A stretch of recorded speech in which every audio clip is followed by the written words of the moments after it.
Hi, this is Allison Waken with allforthememories.com, and today I'm going to talk to you about using digital stamps. So to start off with, I am using a stamp in the PNG form. So I am just going to rotate it to make it go the direction that I want it to go and drag it over onto my 8.5 by 11-inch canvas. I'm just going to print this out on my home computer, so I wanted it to be a size that was easy to do that. So here I'm just resizing the stamp. It's really simple, and especially something with just lines like this is really easy to resize without having issues with pixelation or anything like that. So here's just a tip. If you're trying to center, you can add guides, and as you drag your stamp, it will kind of snap to where that guide is. So if you wanted it centered or if you wanted it on a third, you would just drag it so that it could snap to that area.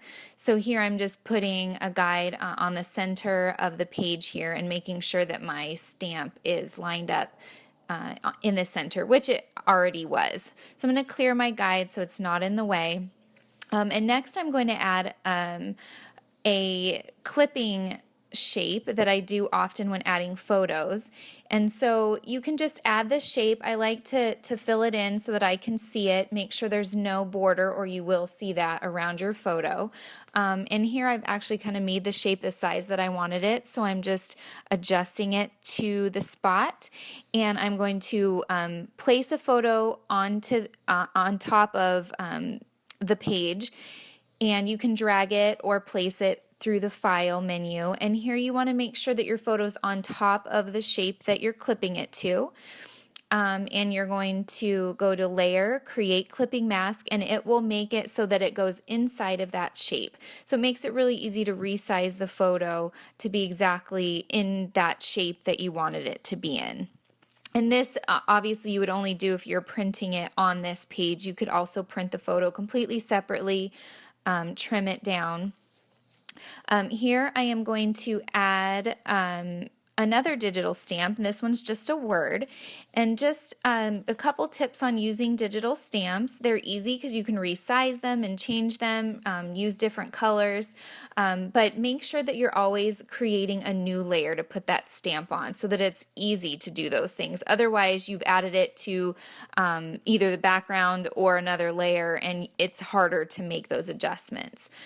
If you go to Window, Brush, it will pull up this brush menu, and you can actually change the direction of your brush from here. So as you can see, it rotated that brush 90 degrees.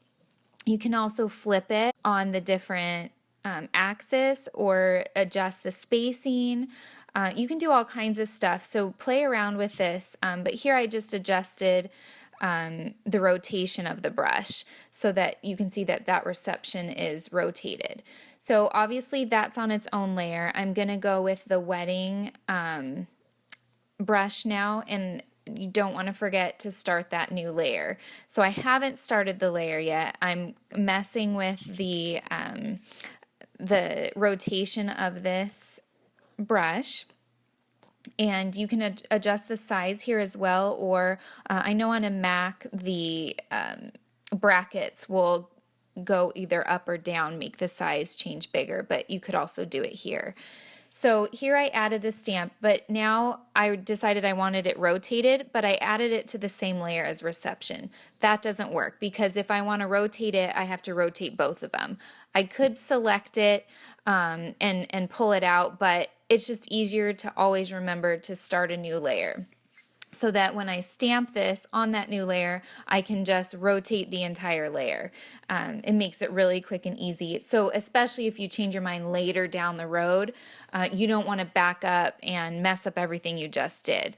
So just to be easy, start with the new layer, put the brushes on the new layer, and then you can rotate, change, adjust. So you can see here I decided to change the order of these stamps, and so I can just rotate them, move them around. You can drag them to make them bigger, change the sizes, but it just makes it really easy to work with the stamps this way. So here I'm just making this one a little bit bigger, and just kind of moving them here and there until they're exactly where I want them. Obviously, you couldn't do that with hard copy stamps, with real life stamps. Digital stamps are really fun to work with in that way because you can really play with them and make them work for your layout. So here is the finished layout. I printed it out, just added a few embellishments and real life stamps there. And that's it. Let me know if you have any questions or have any recommendations for future videos. Find this and more inspiration at allforthememories.com.